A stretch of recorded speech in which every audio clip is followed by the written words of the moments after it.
Good morning. Today we're having our diabetes awareness walk. We have a community here, our students, our staff, our different departments from central office supporting this amazing cause.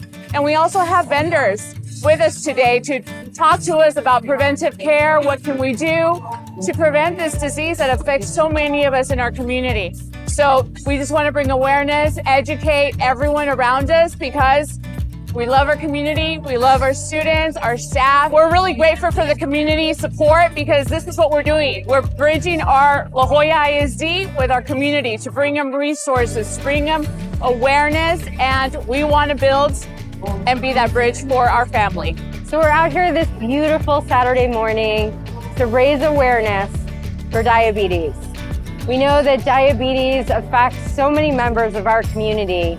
And so we here at La Joya Isd wanted to bring together the entire community and our partners from healthcare and from industry and across our county to bring our community together to raise awareness as we honor our lost family members, but also recognize those members who are still in the fight every single day with diabetes, to make sure that they are aware of their health and their wellness every day. That's what La Joya Isd does.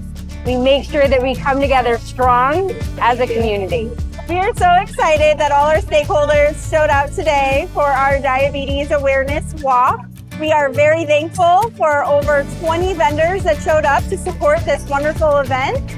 We are excited and very appreciative of the turnout that our community came today to celebrate and walk together with us. We are so thankful for all of our stakeholders, including our schools, our district staff, as well as all of our families that showed up for this very important event.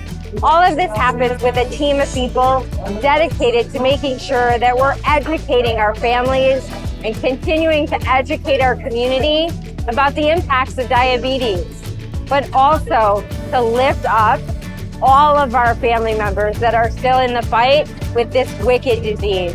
Thank you, La Joya Isd. Thank you, team members. I am so appreciative.